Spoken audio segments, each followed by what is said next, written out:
Everyone. So today I want to quickly talk about making weight or being in a particular weight class in a powerlifting comp for your if you're a beginner powerlifter. So it might be your first like one, two, three, fourth, even fifth powerlifting comp, and you're trying to decide kind of what weight class to get in. So this is something common that comes up in conversation with people who are doing their first powerlifting comp. There's like a bit of a worry of what weight class they should be in, because you'll get some people who may be in between two weight classes. So I'll use myself for example. I'm currently in the 62 kilo weight class, and the next one up for me is 69.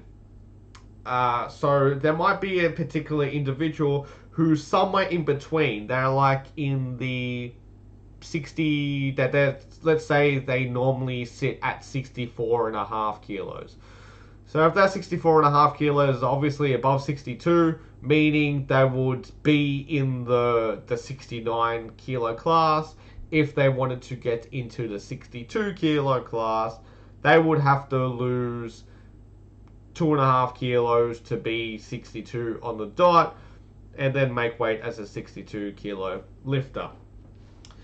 Now, this is going back to the common thing that I get into the conversation with novice powerlifters. Generally, what I find, those who are like in the middle, they will automatically think, okay, I'm 64 and a half kilos, I need to get to 62. I have to adjust my diet, I have to cut water, whatever protocols I want to follow to make that 62 kilo class.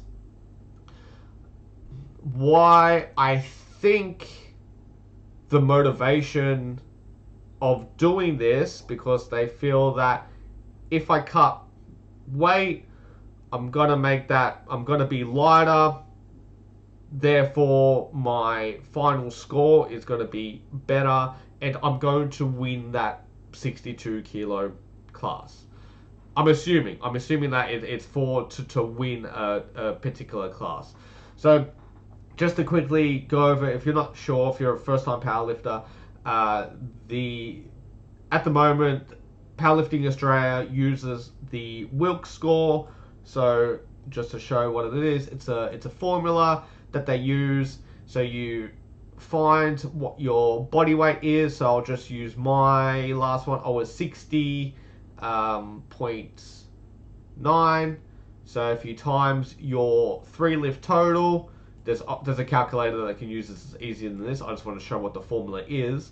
You get your total. So I lifted 502 kilos. I times it by the coefficient of my body weight. So that was 60.9. So it'd be times the 0.8415. So times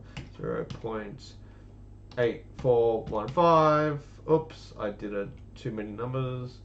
Times 0.8415 equals, and then it gives my Wilks of 422.433.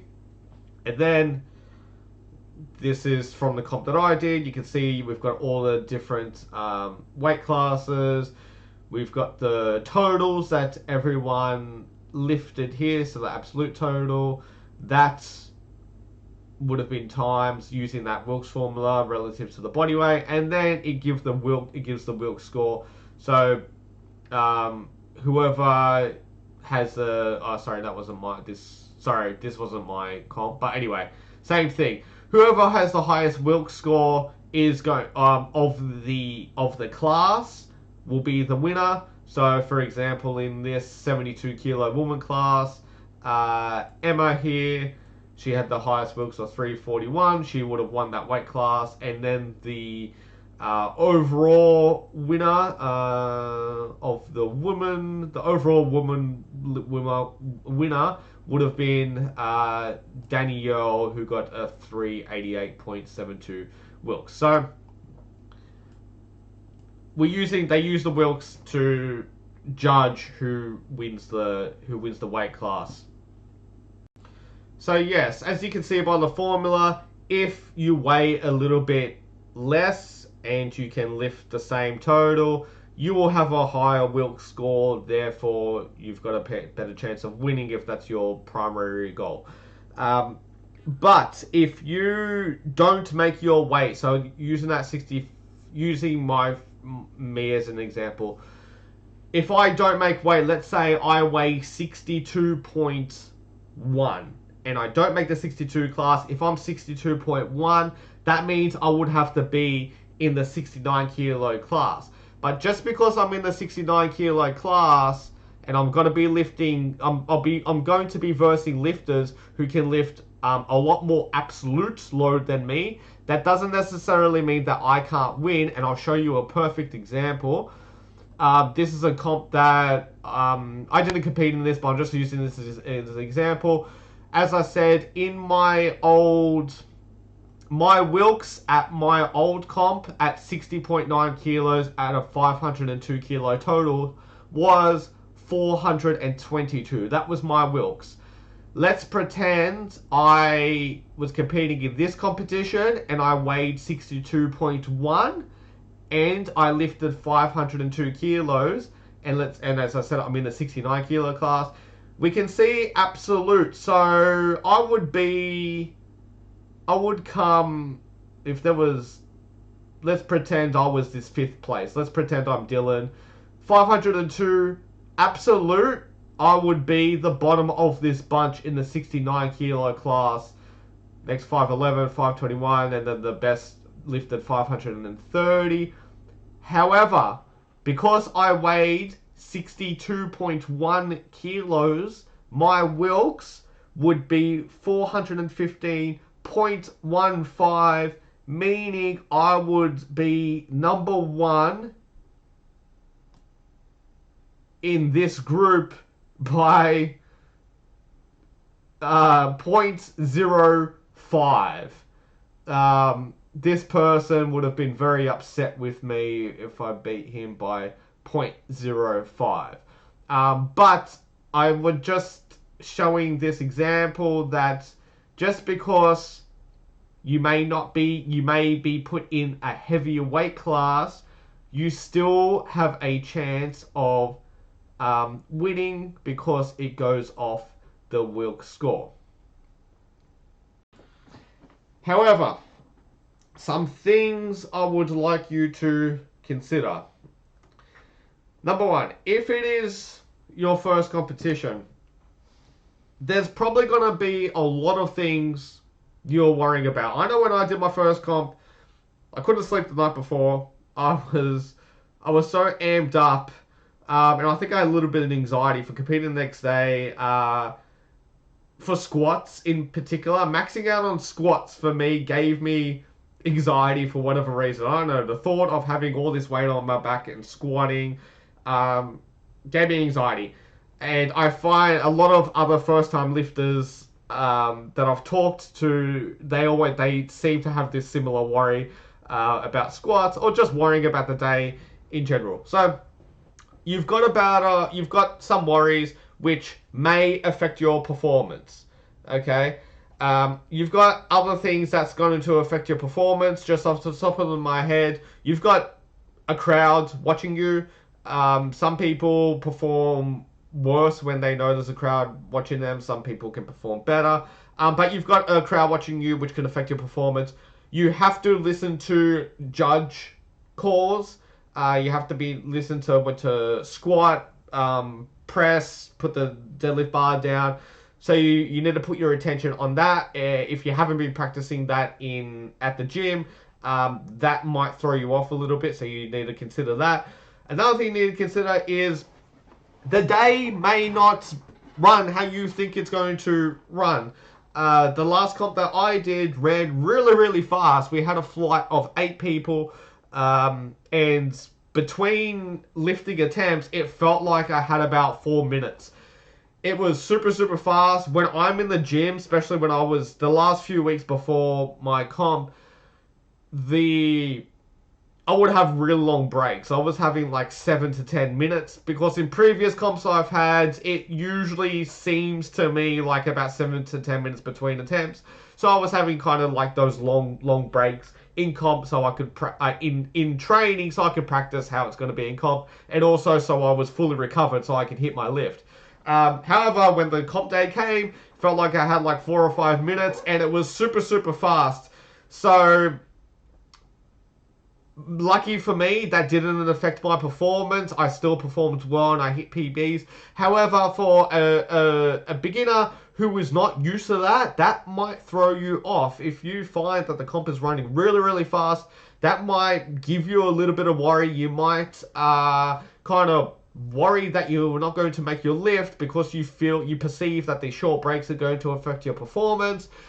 Therefore, you get an anxiety about that, and therefore, when you go to do your attempt on the platform, you're thinking of this, that you're not going to make your lift. You got these negative thoughts, and then you don't make your lift. So, basically, that's just one example, but things might go wrong or different to what you feel on the day, which might affect your performance. Another thing that I'll just go over, just give you another example of things that happen on comp day, which might throw you off. When you're warming up in the back room, usually, well, there's going to be limited amount of squat racks, limited amount of deadlift platforms and benches. There might only be about 2 or 3, and you might be sharing the same squat rack with 3 or 4 other lifters.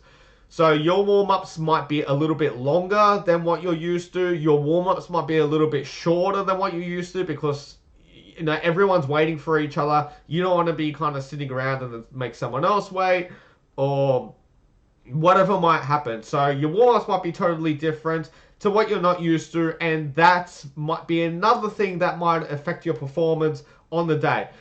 Basically, what I'm getting at is on comp day, there are many variables to consider that might affect your performance on the day.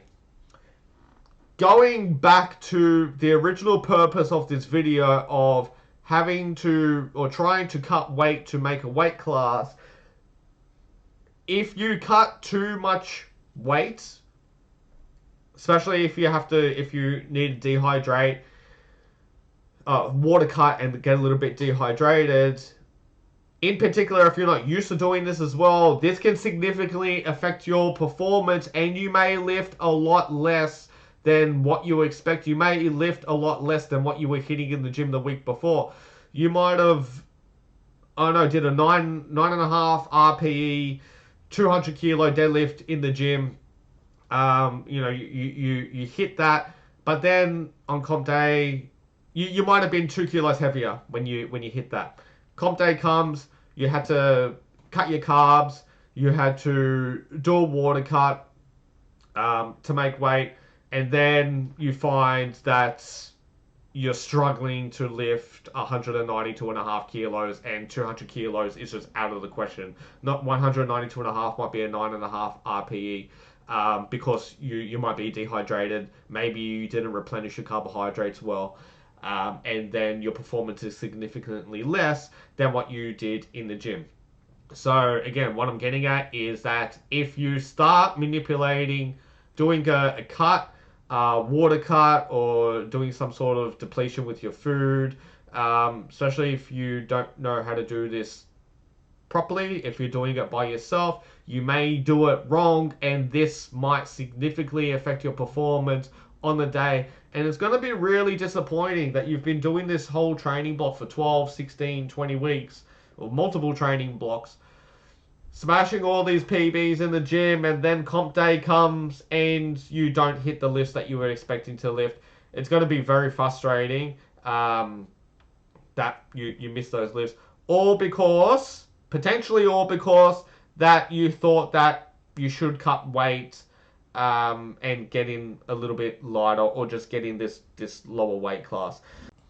And then another thing to consider is you may actually perform well or better if you just stick at your normal body weight rather than doing a cut. Because as I said, if you've never done a cut trying to make weight, or if you follow kind of a not very good protocol, this can cause you to maybe miss a few lifts on the day. So let me give you this example. Let's pretend that I comfortably sit around 64.5 kilos. I don't do any water cutting. On my comp, I nail all my lifts. I do 3 out of 3, 9 out of 9 lifts, hit them, do a 525 total and get a 420 Wilks.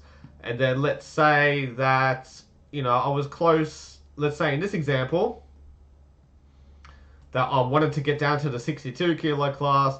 I lose this 2.5 kilos. It affects my performance. Let's say I only get 7 out of 9 lifts. Pretend I miss my third attempt squat. I miss my third attempt deadlift, so I only get my second attempts on both. Gives me a 500 total. Therefore, I actually get a lower Wilks. So you run into the chance of reducing your performance if your cut does not go to plan.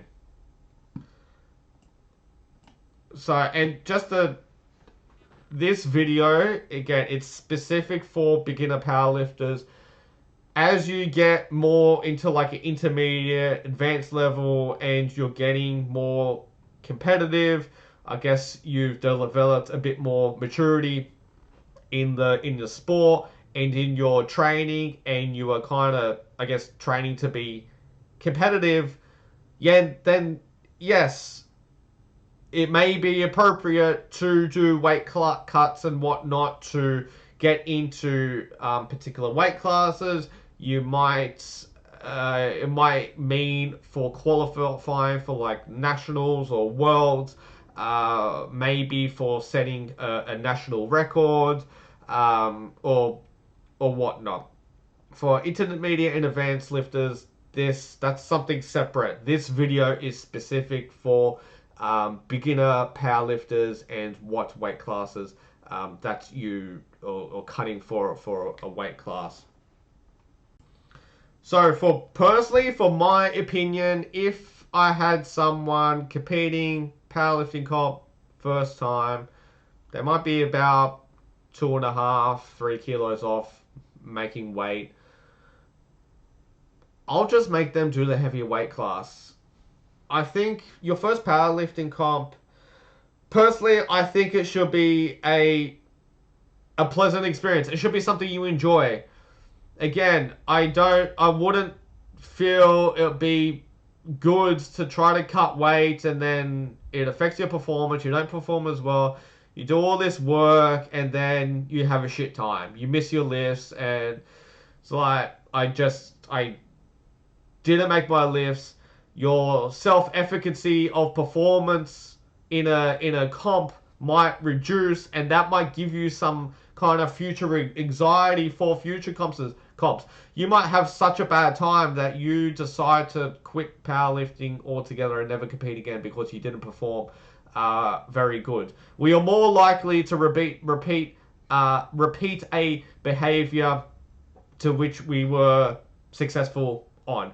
If we had a successful comp, we are more likely to repeat that behavior again. If we have an unsuccessful comp and miss a bunch of lifts, we are less likely to repeat that behavior again. So with my first time clients, I want them to have a fun time. I want to reduce as many anxieties as I can possible, because as I talked about earlier in this video, there's going to be a bunch of worries which may affect one's performance on the day. So I want to take as many worries out. I don't want someone to go into a comp knowing that they cut weight. Oh, and the other thing that I've talked about cutting weight, if you do dehydrate and if you do cut your carbohydrates and you're quite depleted for powerlifting Australia competitions, weigh-in is usually at 8:30 first, and then lifting usually begins at 10 a.m. But even though weigh-in starts at 8:30, does not mean that you are going to weigh in at 8:30. You might be, I don't know, a little bit the 5th person in the list.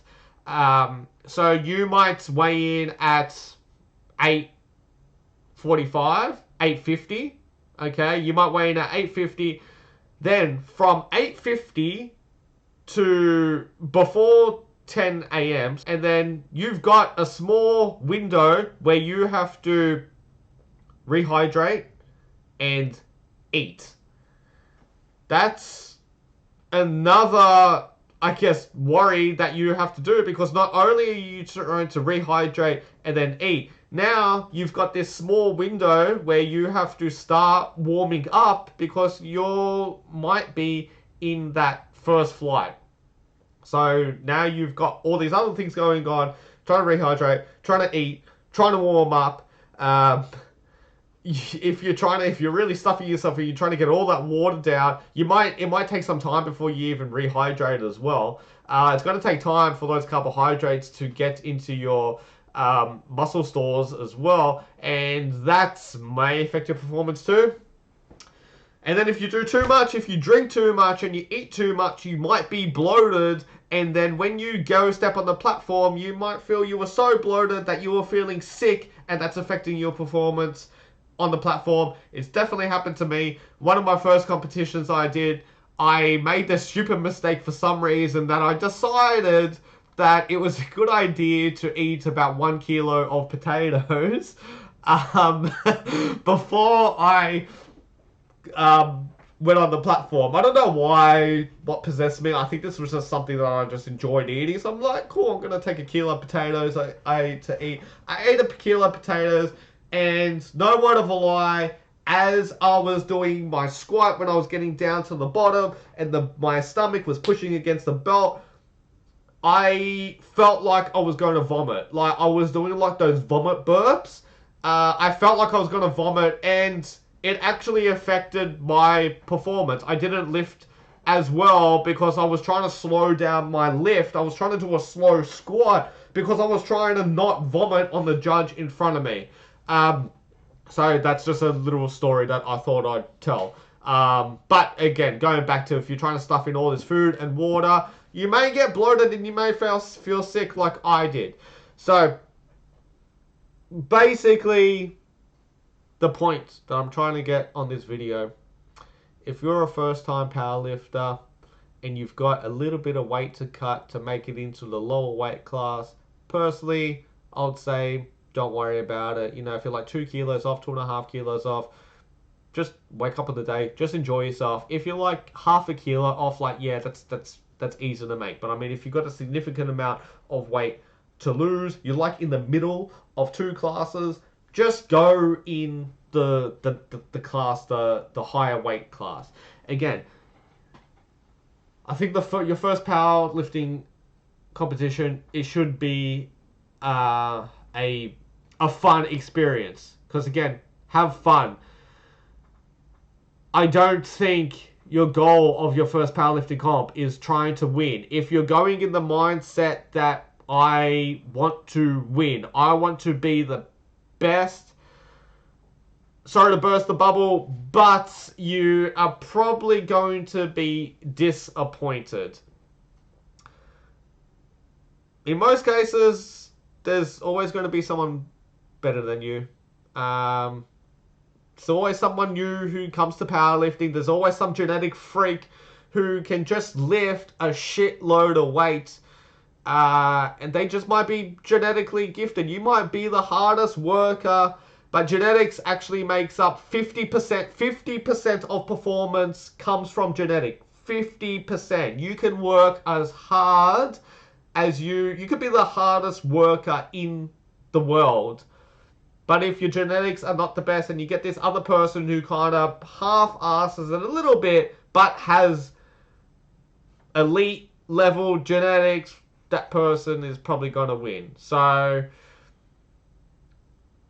if you're going into the mindset of, I want to win, that can be disappointing, because you might do this absolute amazing performance, you hit PBs on all your lifts, but if you're going to this mindset that I'm going to win and you don't win, like, let's say you do the best performance ever and you come last because places 3rd, 2nd, and 1st were just like top level athletes, you're probably gonna feel like shit that you came last and think that the comp was shit because you lost and you came last. Even though it was the best performance you ever done, you PB'd all your lifts, but because you came into this mindset of the comp that I want to win. That was your goal. I want to win. You're focusing on that, but you don't win.